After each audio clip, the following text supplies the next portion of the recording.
Hello, welcome back to Buckle Up. My name is Rob Wilson and this is the new Kia K4, and today I'm going to find out if it's any good.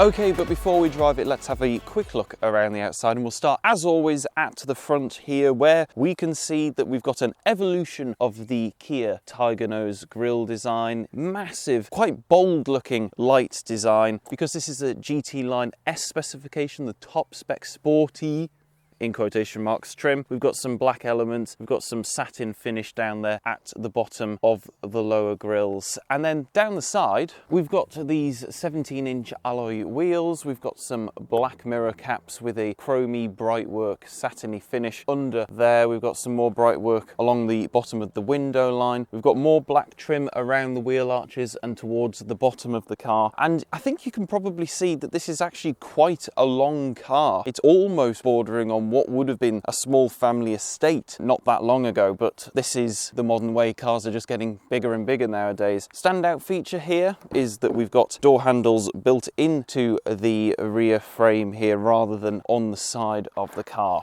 And then at the back, we do have a slight spoiler here, which actually covers the top-mounted rear wiper. It comes from underneath the spoiler that way, rather than being positioned here for a cleaner look. Now, you only really see that on SUVs, but that's quite a nice, welcome design Kia have got going on here, as are these rear lights, which are, again, quite bold, trying to copy the styling from the front, but it isn't quite a light bar. This section here in the middle is just plastic. We've got some more black gloss trim further down. Again, this is the sporty looking version, so GT Line S cars have that sort of stuff. And then if we open up the boot, in here you will find 438 litres of boot space, and if I fold down the rear seats, that goes up to 1,217 litres, which is quite a lot. Now, it is worth noting that there is quite a lip to get heavier items in and out of the car, so if you are going to be doing that regularly, there isn't a flat floor option in here. In terms of other things though, we do have hooks for hanging things on either side. We've got a 12-volt socket. If I lift up this cardboard floor, underneath we will find enough space in there actually for a space saver spare wheel, but in this car we've just got the tyre goop and the inflator and that sort of stuff kept under there. We've got tie down points in each of the four corners, but really this is quite a nice big square shape in here, and the only real problem is that lip when you're initially loading things in, so it's something to consider, but quite frankly it is very practical. So if I close this up, I'll go and try out the back seats. Well, here in the back, and I will start by talking about the amount of space that I have in here, because for reference I am 6'2" or 188 centimeters tall, and this driver's seat is currently set up in my driving position, and as you can see I've actually got a decent amount of knee room there. If I sit all the way up straight, my head doesn't touch the roofline, but my silly hair does, and in terms of foot room I can actually get my feet underneath that front seat reasonably well. So I think I would be absolutely fine in the back here, even on a longer journey. Now, if you're the middle passenger, then this seat is narrower, as you would expect, and it's raised up a little bit, so there is going to be less room generally if you are three up in the back here. But there's also a slight hump in the floor here, so foot room is going to be at a premium as well. But in terms of features back here, well, we've got an armrest here with two cup holders in. There is actually through loading as well, so if you want to put some skis in here, that is possible, as well as having your two outer passengers in here. We've got Isofix mounted to both of these outer rear seats. We have a net on the back of the front passenger seat. We've got some climate vents here in the back, but we don't have the ability to choose the temperature from here. Then we've got a little tray and two USB-C chargers as well. The door pockets are really only big enough for one bottle of water, but that's not too bad really for this class of car. And then in terms of materials, well, we've got this very interesting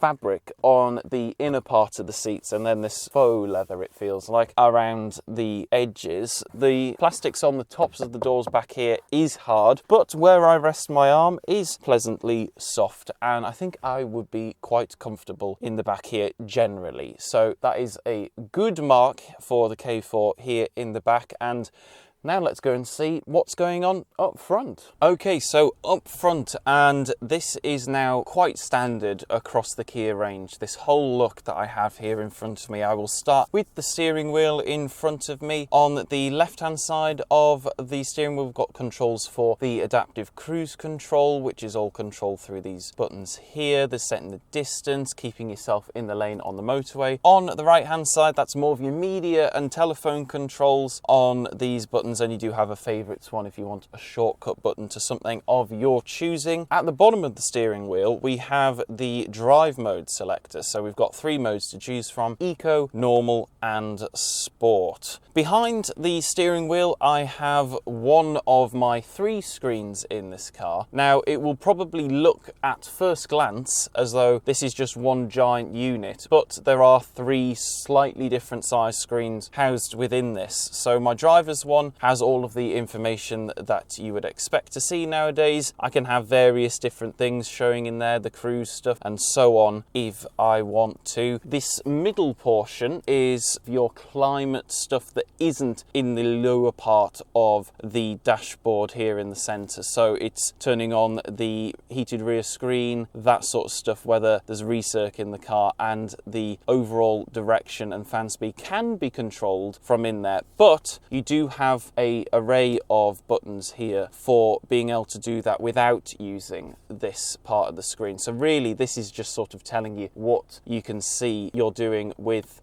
your controls here. We've also got a giant infotainment screen here in the middle. Can connect your Apple CarPlay and Android Auto up to that nice and easily, and that's how I've been using the system this week. It's very responsive and it works quite well. We've got some buttons here for shortcuts within that infotainment screen and a roller volume dial as well. And then, as I said, we've got the fan speed controls here. We've got the temperature controls here for going up and down on either side of the front of the car, and the mode for changing the direction. And then again, as I was saying, you can see that in this smaller screen as to where you're affecting the airflow.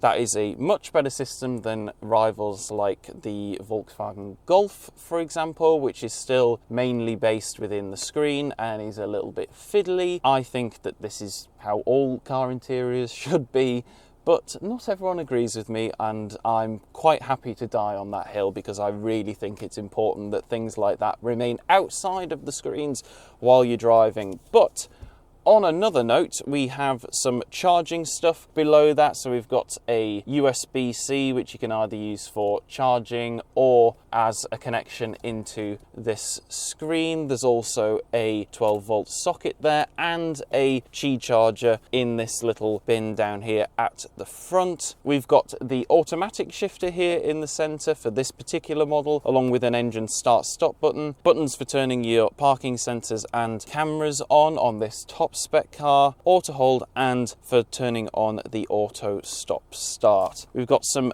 big cup holders here in the center, so they should be more than big enough for even those really chunky bottles of water that people carry around nowadays. And then under the armrest, we've got a decent sized cubby, probably enough for a box of tissues or something like that you might need to carry if you've got kids in the car. Glove box over here, decent size, full width, which is much better than some of the French cars in this class of car where they only give you half of one because they refuse to move the fuse box for us Brits. It's also worth mentioning that in this top spec car, I have heated seats and a heated steering wheel. These are controlled with buttons on the doors rather than down here in the center. We've also got, in terms of more practicality, the bottle of water fits into these door bins, but there is actually additional space behind that for a few more items. And then materials, again, we've got these interesting seat designs. The materials on the tops of the doors in the front are actually soft, whereas in the back they were hard, but everything feels really well screwed together, really well built. Everything is where you would expect it to be and is nicely laid out and is easy to use, which is not the case for all this car's rivals, so that is worth bearing in mind. But what I think would be best to do now is go out and drive the thing.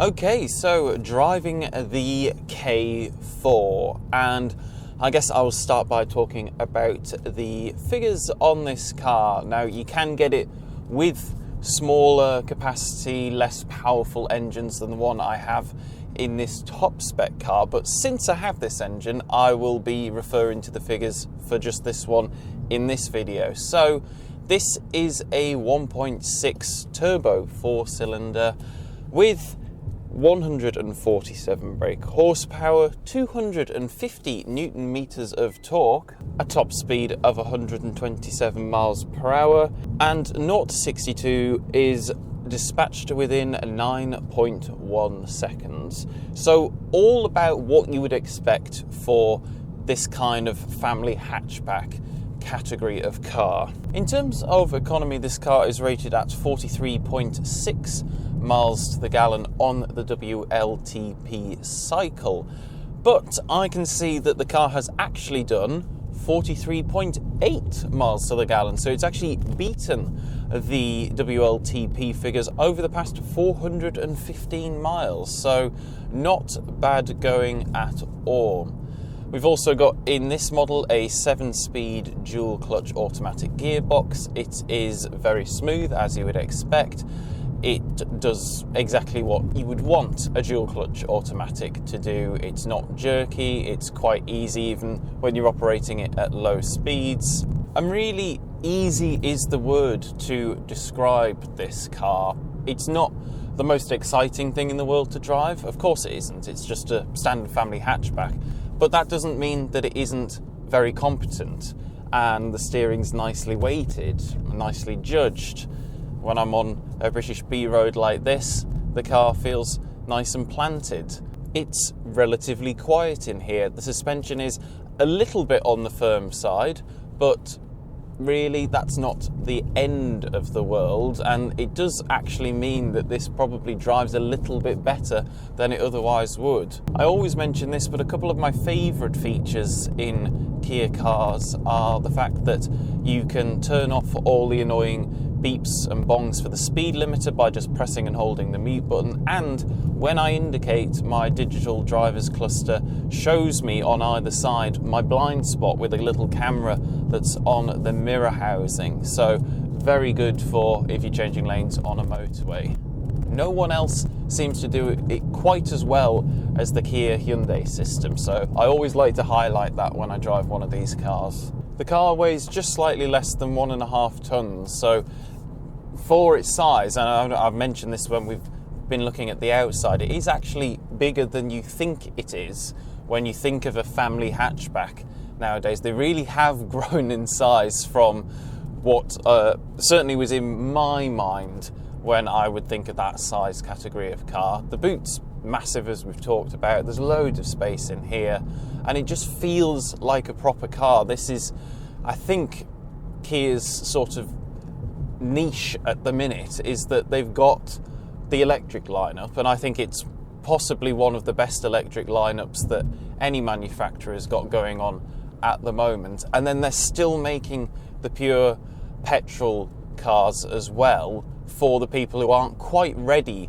to leap into the electric world just yet. And they're making very, very competent cars across the board. I have said this in other Kia reviews recently, but I can't think of too many manufacturers where I'm like, okay, it's really difficult to sort of point to a weak spot in your lineup, and Kia at the minute is smashing it. So as you can probably tell, I am really quite enjoying my time with the K4. So with that in mind, let's head back and do a bit of a conclusion. Okay then, so thoughts on the K4. Well, I think that we could be looking here at the new family hatch king. It's very, very close between this and a Civic for me, but in terms of stuff from Stellantis, VW Group, just because of how much better the systems are integrated, how they've kept the physical buttons separate from the screen for the most important things, I think it would be extremely close between our current favourite family hatch, the Civic, and this. I'll have to see what the other guys think, but Let me know what you think down in the comments section, and while you're there, please give the video a like and subscribe and ding that notification bell so you never miss one of our uploads. And if you want to support what we do, while you're down there, in the description we've got links to our social media, to our channel merch, and you can become a channel member as well right here on YouTube. So thank you very much for watching, and I will see you next time. Goodbye.